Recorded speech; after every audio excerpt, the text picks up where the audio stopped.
అదో కొత్తగా పెళ్ళైన జంట. ఆమెకు వివాహం జరిగి కేవలం 45 రోజులైంది. ఇంతలోనే భర్తను చంపేందుకు పథకం రచించింది భార్య. ఏంటి, షాక్ అయ్యారా? అవును, మీరు విన్నది నిజమే. ఇంతటి దారుణానికి ఒడిగట్టేందుకు అసలు కారణం తెలిస్తే మీ ఫ్యూజులు ఎగిరిపోతాయి. ఇంతకు ఆ కారణం ఏంటి? ఈ ఘటన ఎక్కడ చోటు చేసుకుందో ఇప్పుడు తెలుసుకుందాం. బీహార్ రాష్ట్రం ఔరంగాబాద్లో గుంజాదేవి, ప్రియాంశులు నెలన్నర క్రితం పెళ్లాడారు. అయితే పెళ్లికి ముందు గుంజాదేవికి తన మేనమామ జీవన్ సింగ్తో రిలేషన్ ఉంది. ఒకరికొకరు గాఢంగా ప్రేమించుకున్నారు. ఈ విషయాన్ని కుటుంబ సభ్యులతో చెప్పారు.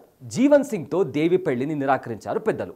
దానికి కారణం గుంజాదేవి వయసు 20 ఏళ్లు కాగా ఆమె మేనమామకు 55 ఏళ్లు. దీంతో ఇంట్లో బలవంతం మేరకు ఇష్టం లేని పెళ్లి చేసుకుంది గుంజాదేవి. పెళ్లైన కొన్ని రోజులు భర్తతో కలిసి ఉన్నప్పటికీ దాంపత్య జీవితం నుంచి ఎలా బయటపడాలో అన్న ఆలోచన చేసింది గుంజాదేవి. ఈ క్రమంలోనే భర్త అడ్డును తొలగించుకొని తనకు ఇష్టమైన మేనమామతో ఉండేందుకు సిద్ధమైంది.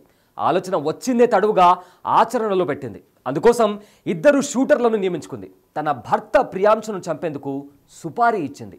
జూన్ 25న ప్రియాంశు తన సోదరిని కలిసేందుకు ఔరంగాబాద్ నుంచి బయలుదేరి నవీనగర్కు వెళ్ళాడు. అక్కడ కొన్ని రోజులు ఉండి తిరిగి ఔరంగాబాద్కు వచ్చే సమయంలో అటాక్ చేయాలని ప్లాన్ వేసింది.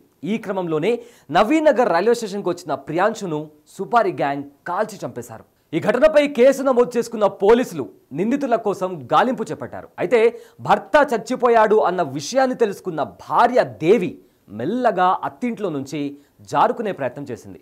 దీనిని గమనించిన కుటుంబ సభ్యులు పోలీసులకు సమాచారం ఇచ్చారు. దేవిని అదుపులోకి తీసుకొని విచారించారు. ఆమె కాల్ డేటాను పరిశీలించి భర్త హత్యకు ప్లాన్ చేసినట్టు నిర్ధారించారు. సుపారీ గ్యాంగ్తో మాట్లాడిన సంభాషణలను వెతికి తీసి దేవితో సహా 2 సుపారీ గ్యాంగ్ మెంబర్స్ని అరెస్ట్ చేశారు పోలీసులు.